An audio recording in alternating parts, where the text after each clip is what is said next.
10 ऐसे क्वेश्चन जो आपसे as a credit manager interview के दौरान पूछे जाएंगे और ये 10 के 10 क्वेश्चन ऐसे हैं जो मोस्टली इंटरव्यू में पूछे गए हैं और आपसे भी ये 10 सवाल पूछे जा सकते हैं, तो पूरा वीडियो जरूर देखना। देखिए, वीडियो में आगे बढ़ेंगे लेकिन उससे पहले एक चीज बता दूं, अगर आपने बहुत बार जॉब्स के लिए अप्लाई किया है आज तक और आपको जॉब मिलना तो बहुत दूर की बात है, आपको इंटरव्यू तक का चांस नहीं मिल रहा है, तो भैया आपके पास एक बहुत ही बेसिक सी चीज की कमी है और वो है आपका रिज्यूमे।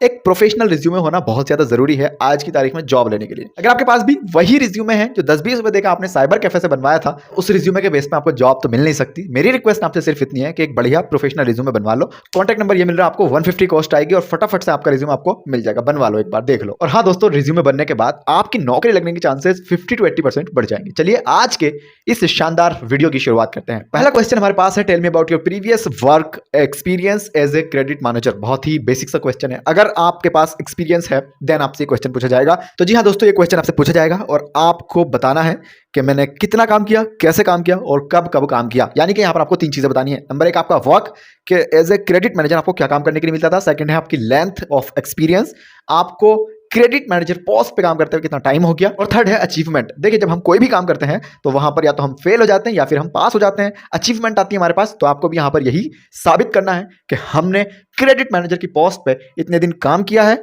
और साथ ही साथ हमने ये सारी चीजें अचीव की हैं और हमने क्रेडिट मैनेजर की पोस्ट पे ये काम किया है। ये था पहले क्वेश्चन का आंसर। सेकंड क्वेश्चन हमारे पास है, हम आपको क्यों हायर करें और वो भी क्रेडिट मैनेजर की पोस्ट पे। बहुत ही बेसिक सा क्वेश्चन है, आपको ऐसा लग रहा होगा, लेकिन बहुत इंपॉर्टेंट क्वेश्चन है। थोड़ी सी डेप्थ में चलते हैं इस क्वेश्चन की। देखिए, एग्जामिनर ने आपसे पूछा है हम आपको क्यों हायर करें एज ए क्रेडिट मैनेजर। तो इसका कॉन्सेप्ट ये है, एग्जामिनर आपसे पूछने की ये कोशिश कर रहा है कि हम आपको क्रेडिट मैनेजर की पोस्ट पर ही क्यों हायर करें, आपके अंदर ऐसा है क्या। ठीक है, तो भैया यहां पर आपको 2-3 चीजें बतानी है। नंबर 1 स्किल्स, ठीक है, जो बहुत जरूरी है। आपको बताना है कि सर मेरे पास वो स्किल्स हैं जो एक्चुअली में रिक्वायर्ड है क्रेडिट मैनेजर की पोस्ट के ऊपर। दूसरा आपको बताना है यहां पे क्वालिफिकेशन के बारे में कि सर देखिए, मेरी जो पढ़ाई लिखाई हुई है वो कहीं ना कहीं रिलेट करती है क्रेडिट मैनेजर की पोस्ट के ऊपर। और नंबर 3 है मैचिंग स्किल्स। देखिए, इसका मतलब यह है आप जो स्किल्स बताने वाले हो एग्जामिनर को, वो कहीं ना कहीं आपकी जॉब प्रोफाइल से मैच कर रही हो। आपने बता दिया सेल्स को लेकर और आप करते हो भैया क्रेडिट मैनेजर की पोस्ट पर नौकरी, तो यार ये तो कोई कॉम्बिनेशन बनेगा नहीं, मैच ही नहीं आएगा आपका यहाँ पे कहीं से कहीं तक भी। तो एग्जामिनर यहां से आपको रिजेक्ट कर देगा। तो आपको अपनी स्किल्स वही बतानी है जो एक्चुअली में क्रेडिट मैनेजर की पोस्ट पर रिक्वायर्ड है। यह था आपका क्वेश्चन नंबर 2। क्वेश्चन नंबर 3 हमारे पास है, क्रेडिट मैनेजर होने का सबसे ज्यादा मुश्किल पहलू क्या है। देखिए, यह क्वेश्चन बहुत ही आम नहीं है, बहुत ही बेसिक नहीं है, बहुत स्पेशल क्वेश्चन आपके लिए। आप क्रेडिट मैनेजर की पोस्ट पर नौकरी कर रहे हो, तो आपके पास ऐसा क्या आया जो आपको बहुत मुश्किल लगा। इसको भी आप 3 तरीकों से आंसर कर सकते हैं। पहला है नॉलेज गैप। देखिए सर, जब मैं first time credit manager post पे नौकरी करने आया था तो कहीं ना कहीं थोड़ा नॉलेज गैप था, मुझे इतनी चीजें नहीं पता थी जिसकी वजह से मुझे काफी ज्यादा नुकसान उठाना पड़ा। ठीक है, इस तरीके से आप आंसर कर सकते हो। सेकंड है यहाँ पे कैंडिडेट की जाती स्किल्स। इसका मतलब ये है, कैंडिडेट जो है हमारा, हमने एक्चुअली में उसकी डिटेल नहीं निकाली, हमने उसकी जो खुद की पर्सनल स्किल्स हैं, वो पर्सनल क्या क्या करना जानता है उसके बारे में हमने पूछा नहीं। ये हमारी सबसे बड़ी गलती हुई, सबसे बड़ा मुश्किल पहलू ये था। और थर्ड है यहाँ पे डील विद डिफिकल्ट क्लाइंट। देखिए, ऐसा है, मुश्किल पहलू मेरी जिंदगी का सर यही है कि मैंने जब काम करना शुरू करा था या किया था, कुछ क्लाइंट ऐसा आते थे जो ठीक नहीं थे, बावजूद इसके भी मैं उनसे डील करता था और मुझे काफी परेशानी होती थी। तो ये एक बात है, लेकिन अभी ऐसा कुछ नहीं है। और हाँ, मेरी जिंदगी के एज ए क्रेडिट मैनेजर यही सबसे खतरनाक, सबसे डिफिकल्ट और मुश्किल पहलू थे। क्वेश्चन नंबर 4 है हमारे पास, आप अपनी गलतियों से क्या सीखे एज ए क्रेडिट मैनेजर। देखिए, हर आदमी जो है वो गलती करता है, चाहे वो ब्रांच मैनेजर हो, चाहे वो सेल्स एग्जीक्यूटिव हो, या फिर वो किसी भी पोस्ट पे हो। तो भैया आपने क्रेडिट मैनेजर की पोस्ट पे काम करना है या फिर आप काम करके आ रहे हो किसी छोटी ब्रांच से, तो आपसे क्वेश्चन पूछा जाएगा कि आपने अपनी गलतियों से क्या सीखा। पहली गलती जो मैंने की थी वो ये था कि मैंने जो ओल्ड कर्जे थे, ओल्ड डेब्ट जो थे हमारे पास, हमने उसको चेक नहीं किया और उस बंदे की प्रोफाइल या फिर उस बंदे की फाइल या उस बंदे का जो भी लोन एप्लीकेशन आया था उसको रिजेक्ट नहीं किया, पास कर दिया, जो कि मेरी गलती थी। और मैंने यहां से यही सीखा कि भैया किसी को भी ऐसे हल्के में लेके पास नहीं करना, हल्के में लेके किसी को भी अप्रूवल नहीं देना है लोन के लिए। घुमा फिरा के उसकी हर एक चीज को, हर एक कर्जे को जो उसने प्रीवियस लिए हुए उसको चेक करना है, यानी कि डेब्ट जो भी है उसको हमें चेक करना है। सेकंड था प्रॉपर सिबिल स्कोर चेक ना करना। देखिए, हम क्या करते हैं जल्दीबाजी में बस ऐसे ही कह दिया ठीक है चलो आपका हो जाएगा, लेकिन ये भी हमारी एक गलती थी कि हमने उस बंदे का या फिर उस कंपनी का प्रॉपर सिबिल स्कोर चेक नहीं किया, जो कि मुझे करना चाहिए था और ये मेरी गलती थी। और इस गलती से मैंने यही सीखा है कि भैया जो भी क्लाइंट है, चाहे आपसे कितने भी मोहब्बत रख रहा है, आपसे कितने अच्छे से बात कर रहा है, सिबिल स्कोर प्रॉपर चेक होगा। और इसका तीसरा जवाब ये भी हो सकता है कि जितनी गलती मैं करता हूं सभी से कुछ ना कुछ सीखने की कोशिश करता हूं और नेक्स्ट टाइम उन सभी गलतियों को दोहराता नहीं हूं। अगर वो दोबारा से मुझसे गलती होती है तो सर ये तो लानत की बात है।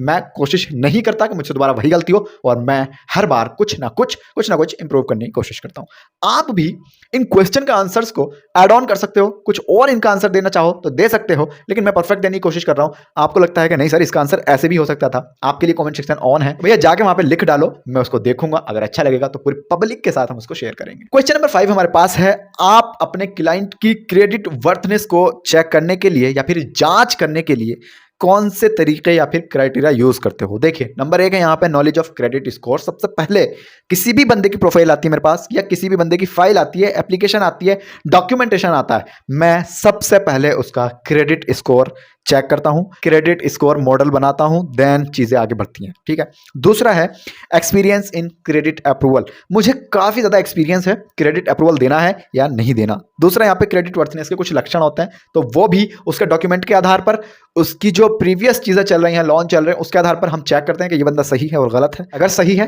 तो अप्रूवल देंगे, गलत है तो ऑब्वियसली बात है क्या करेंगे, रिजेक्ट कर देंगे। क्वेश्चन नंबर 6 हमारे पास है, आप बैठे हो भैया ऐसे कुर्सी पे, सामने आपके एचआर बैठा है, हायरिंग मैनेजर बैठा है, कंपनी का बॉस बैठा है, आपसे पूछ सकता है सही तरीका क्या है क्लाइंट को नोटिफाई करने का कि भैया आपकी जो ईएमआई थी, आपकी जो लोन की इंस्टॉलमेंट थी, आपने वो पेमेंट को मिस्ड कर दिया है, अब उसको कैसे आप याद दिलाओगे क्लाइंट को। देखो 3-4 तरीके हैं। नंबर 1 यहाँ पर है कम्युनिकेशन स्किल्स। जिन भी कस्टमर्स के लोन चल रहे हैं उनसे मैं कम्युनिकेट करता रहूंगा, कम्युनिकेशन स्किल तगड़ी रखूंगा, उनके साथ बातचीत करता रहूंगा, रिलेशन अच्छा रखूंगा। पहला तरीका तो यही है। और देखो सर ऐसा है, एक क्रेडिट मैनेजर के ऊपर बहुत सारे लोन तो है नहीं, ठीक है, जितने भी हैं भाई मैं उनकी सबकी फाइल मेंटेन करूंगा, सबके साथ रिलेशन बनाऊंगा और कॉल के थ्रू नोटिफाई करने की कोशिश करूंगा, पहली तरीका।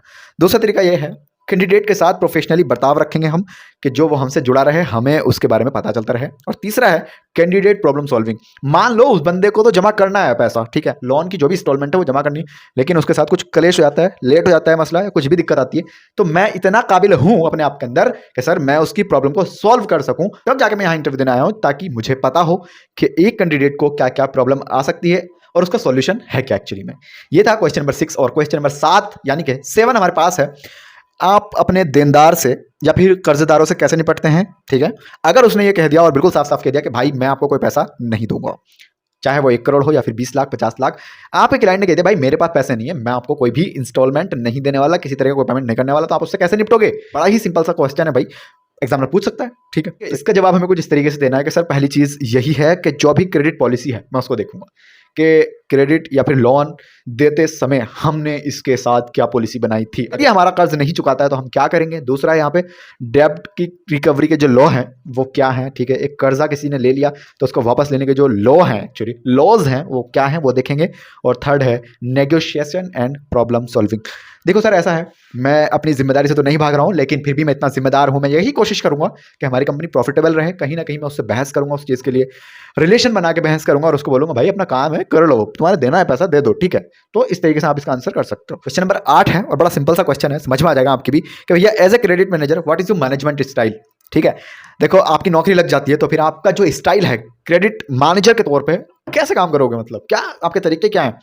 आप तो एक्सपीरियंस बंदे हैं तो बताओ जरा थोड़ा सा। तो देखिए पहली चीज़ ये है कि सर जो भी मेरे देनदारों का या फिर क्रेडिट कैंडिडेटों का मैनेजमेंट की जो फिलोसफी है उसको मैं एक बार पढ़ लूंगा। ठीक है, बैंक क्या कहता है इसके बारे में, जो लॉज हैं वो क्या कहते हैं उसको पढ़ लेंगे और कहीं ना कहीं एक तगड़ा फलसफा बना लेंगे, कहीं ना कहीं एक बढ़िया फिलोसफी बनाएंगे हम कि हाँ हमें काम ऐसे करना है और इतनी बात करनी है, ज़्यादा ये भी नहीं बड़बड़ बड़बड़ करनी शुरू कर दी, नहीं हम बात करेंगे कम और बहुत इंपॉर्टेंट क्वेश्चन रखेंगे क्लाइंट के सामने। ठीक है, ये है मेरा style number 1। Style number 2, candidates की जो एबिलिटी है, ठीक है, अडेप्ट करने की अकॉर्डिंग टू सिचुएशन, जैसी भी कंडीशन होती है उसको हम यही कोशिश करेंगे कि जो हम समझाने की कोशिश कर रहे हैं एक्चुअली, ठीक है, वो कस्टमर के दिमाग में बैठ जाए। और तीसरा ये है कि भैया जैसे मैं क्रेडिट मैनेजर हूँ, ठीक है, तो मैं दूसरे लोगों से भी रिलेट करने की कोशिश करूंगा कि यार इस बंदे का काम क्या है, कैसे कर रहा है, कहाँ कर रहा है और ये कब तक करेगा। कहीं ना कहीं मैं रिलेशन बना के रखूंगा सभी लोगों से, जो कि एक बढ़िया काम है अपने आप में। इसी के साथ साथ क्वेश्चन नंबर 9 हमारे पास है, सेल्स टीम और क्रेडिट मैनेजर आपस में रिलेशनशिप को कैसे बिल्ड करेंगे। और ये काफ़ी ज़्यादा इंपॉर्टेंट क्वेश्चन है। देखिए बैंक हो या फिर कोई भी कंपनी हो, रिलेशनशिप बिल्डिंग के ऊपर बहुत ज़्यादा ध्यान दे रही है आज की तारीख में, बिकॉज रीज़न यही है कि भैया जो चीज़ रिलेशन बनाने के बाद हो सकती है वो चीज़ गुस्से गुस्साई में या फिर तड़का भड़की से कभी भी नहीं हो सकती। तो आप एज ए क्रेडिट मैनेजर एक सेल्स की टीम से कैसे रिलेशन बनाएंगे। इसका पहला तरीका यह है कि जो क्लाइंट है हमारा, कैंडिडेट है हमारा, वो और मैं एज ए क्रेडिट मैनेजर और सेल्स टीम हम मिलेंगे ही उससे एक साथ, ठीक है। सेल्स टीम अपना काम करेगी, मैं अपना काम करूंगा, हम तीनों की जान पहचान बहुत तगड़े तरीके से होने वाली है, तो हम करेंगे कोलैबोरेशन वहां पर जाकर। दूसरा हम यहाँ पे क्या करेंगे भैया, हम खुद से सीखेंगे इंटरपर्सनल स्किल्स, जो कि बहुत ज्यादा इंपॉर्टेंट है, आप गूगल कर लेना। और तीसरी सबसे ज्यादा इंपॉर्टेंट चीज ये है, हम ऐसे इन्वायरमेंट में काम करेंगे जो कहीं ना कहीं आइडियल हो, इंपॉर्टेंट हो और जरूरी हो। तो ये था क्वेश्चन नंबर 9 और इसका जवाब भी मैंने साथ में दे दिया। क्वेश्चन नंबर 10 है और ये 10वां क्वेश्चन जो है ये सभी के लिए है, ना कि क्रेडिट मैनेजर, और ये बहुत ज्यादा इंपॉर्टेंट भी है। क्या है भैया, ड्रेसिंग सेंस। देखिए मैंने एक कंपनी में इंटरव्यू दिया था जहां पर मुझे बहुत सारी चीजें ऑफर की गई थी, रूम, बाइक, फ्यूल, खर्चा, इसके अलावा बहुत कुछ। ये देसी लैंग्वेज है, इसके अलावा इसको प्रोफेशनली कुछ और भी कह सकते हैं, लेकिन चलो कोई नहीं, समझ में आनी चाहिए बात। लेकिन मेरा जो इंटरव्यू हुआ था दोस्तों, वो डायरेक्टली बॉस से हुआ था, कंपनी का कोई एचआर नहीं था। मतलब कंपनी में है लोग, लेकिन वो बंदा खुद कंपनी का मालिक था एक्चुअली में। और मैंने उस कंपनी में सिलेक्शन लिया था, ठीक है। उसका रीजन यही था कि मैंने अच्छे कपड़े पहने थे, प्रोफेशनली कहीं ना कहीं मैंने ड्रेस को पहना हुआ था। तो मेरी रिक्वेस्ट आप सभी से इतनी ही है कि आप अपनी ड्रेस को बहुत अच्छे से समझ के जाएं। बहुत ज्यादा सही साफ सुथरे कपड़े पहन के जाने की आपको जरूरत है इंटरव्यू में पास होने के लिए। देखो जिसने भी ये बात बोली है बिल्कुल सही बोली है, भैया आप किसी किताब को उसके कवर से जज नहीं कर सकते, लेकिन अगर किसी किताब का कवर बहुत अच्छा है तो उस किताब को परचेज करने के चांसेस ज्यादा हो जाते हैं, बिकॉज वो कवर उसका खूबसूरत है। अगर किसी किताब के अंदर कंटेंट बहुत ज्यादा अच्छा लिखा हुआ है और उसका कवर ठीक नहीं है, देखने में सुंदर नहीं है, तो यार आदमी उसको उठाएगा भी नहीं, ठीक है। तो कवर भी अच्छा होना जरूरी है और कंटेंट भी अच्छा होना जरूरी है। तो ये क्वेश्चन आप याद कर लेना। इसके अलावा भी गूगल पे सैकड़ों क्वेश्चन है, आप जाकर के देख सकते हो, क्योंकि आई एम नॉट एक्सपर्ट, ठीक है। तो आप इस चैनल को अभी के अभी सब्सक्राइब कर लेना। रिज्यूमे के बिना जॉब मिलना बहुत मुश्किल है, अगर वही लेकर घूमोगे तो बिल्कुल नहीं मिल पाएगी भाई। ये है कॉन्टैक्ट नंबर, संपर्क कर लो और बनवा लो। एक लास्ट बात और कहना चाहूंगा आप सभी से, बैंकिंग फील्ड में कम्युनिकेशन स्किल्स का बहुत खास रोल है। 49 रुपए की बुक है, परचेज लिंक डिस्क्रिप्शन में है, जाके परचेज कर लेना। 80 पेज की किताब आपको 10 से 15 दिन में बहुत अच्छी कम्युनिकेशन स्किल्स जो है वो सिखा देगी। इस वीडियो में इतना ही। लाइक, शेयर एंड सब्सक्राइब करना मत भूलिएगा। Thank you so much.